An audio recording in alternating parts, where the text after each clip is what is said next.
Hey there, welcome to my channel. My name is Sean, and in today's video is going to be pretty quick, but I wanted to answer a commonly asked question that I get is how do I market for my business? So I have two different businesses, an embroidery business as well as a digital template business. So I'm going to be specifically speaking about the embroidery business. So I have 5 different tips I have wrote down here on my notes. So I'll be glancing down. I'm going to go over what has worked for me and what has been working for me. And then you can take this information and kind of mold it into your own. So let's go ahead and jump right into tip number 1, which is being a walking promo. Now, by that, I mean wearing what you make.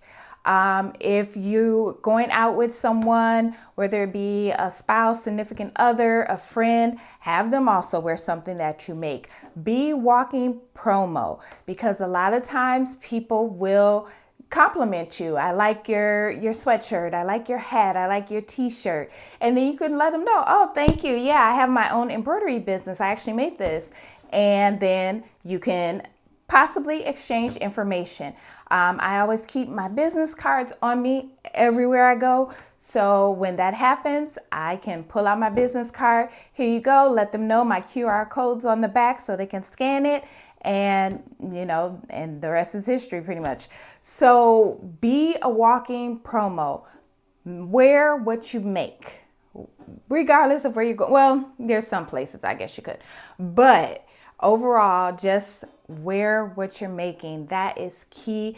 That will get you a lot of business. I've gone into craft stores wearing items that I made and got compliments and got business from it. So just always be a walking promo. Number 2, social media, of course. Social media is huge. So I would say what has worked for me for social media is not trying to be on every single app that there is out there, but finding the apps that resonate with me, that I am drawn to most, the ones that I'm on the most, and that way I can produce my content regardless of if I'm doing DIYs or work with me's or just showing items that are available in my shop. Social media is going to be the way to go. So definitely pick, 2-3 apps that you really enjoy and post to those apps consistently, and you will start to have people reach out to you. So social media, of course, is huge. And that is definitely something that you want to factor into your marketing strategy for your business.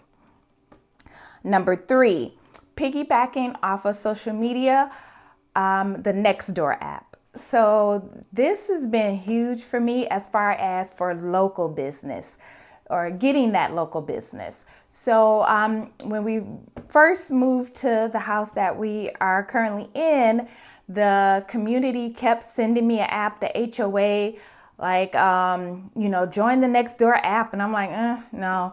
And then finally, I was just like, you know what? I'm going to go ahead and get on here.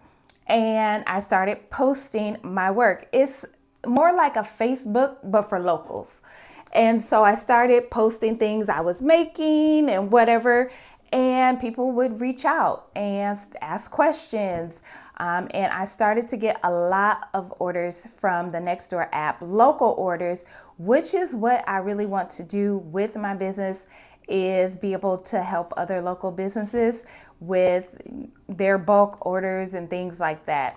So if you're looking to grow your business locally within your community, try the Nextdoor app. I believe you will not be disappointed. I've been very happy with the app. So definitely download that and give it a shot if you're looking to get more local business. Number 4 is going to be craft fairs. Craft fairs, vendor events, those are going to be the places where you can really interact with potential customers. Or you may get returning customers from that as well.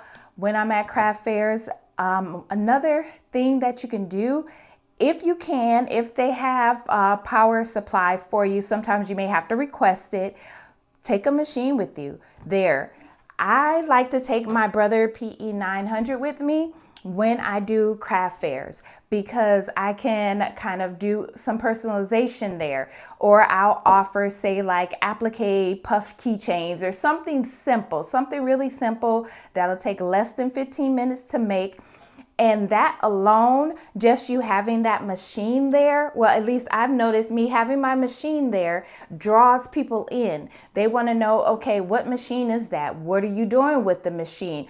Okay, what all are you offering to make with this machine here? And then there comes, other people will come over to either join in the conversation or kind of listen in. Or once people see the machine running, they're going to get curious and come over. So if you have a power supply at your craft event, have some type of machine there with you, or something that you can do custom on the spot. And that is huge. That will draw people in. And then some people that may not even purchase there at that time may want to get your information because they want to purchase something later on in the future. So definitely, if you can, do craft events, vendor events, but if you have the ability to have one of your machines there that of course is compact enough to take with you, then definitely do that. I've done that as well with rhinestone transfers and my heat press. I've had my heat press at an event. I've had my sewing machine at an event. So just kind of think outside the box on what you can personalize that won't take long. I try to keep it 10 items that are like 10 to 15 minutes, something quick. It's going to be embroidery machine, something that I can stitch out really fast, or if it's going to be something that I can press, of course, that's going to take less than a minute. So consider those options and let me know how that goes for you, because that has been a huge selling point for me at craft fairs.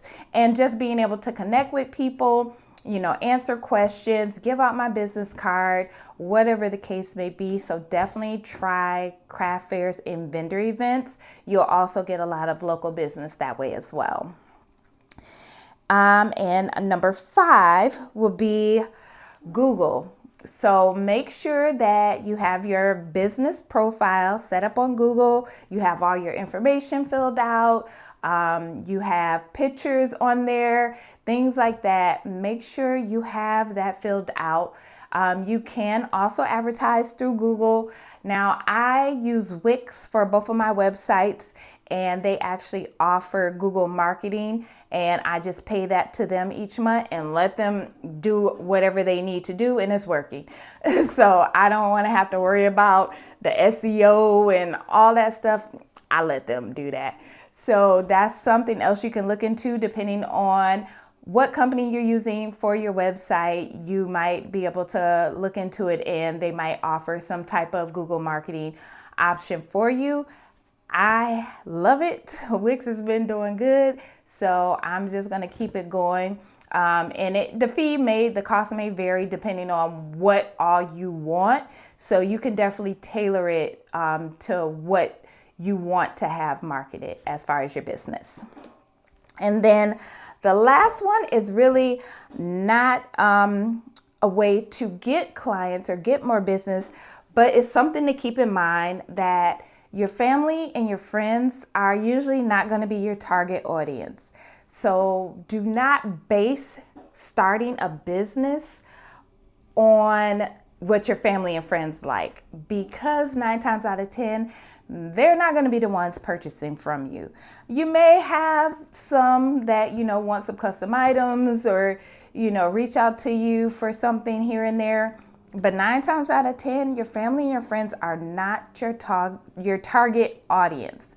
So keep that in mind. If that is what you're basing your business off of, take a step back and reevaluate everything, because you're putting yourself in a very, very small box, and you definitely don't want to do that. So you definitely want to think outside that box, think outside of your family and friends and their likes and dislikes and things like that, and figure out which avenue you want to go in embroidery. There's so many different avenues that you can go into. You can embroider, just say t-shirts, you can do keychains, you can do doggy merchandise. You can do, what was I going to say? Like furniture, no, well, not furniture, but like pillowcases. And there's so many options. You can do children's, you can do adults, so just figure out which lane you want to go in or which path you want to go down with embroidery, and then kind of work your business plan and everything around that. But just don't base it off of, your Facebook friends or your relatives or whatever the case may be, because you will be setting yourself up for failure. So just remember that. I just wanted to throw that tidbit in there because I have a lot of people that reach out to me and say, well, I have, 2,000 Facebook friends. And I'm like, that's great, but they're not your target audience. So don't depend on them to make your business grow. But that was the 5 tips that I had that has been working for me to grow my business. If you do have any questions, let me know below in the comments.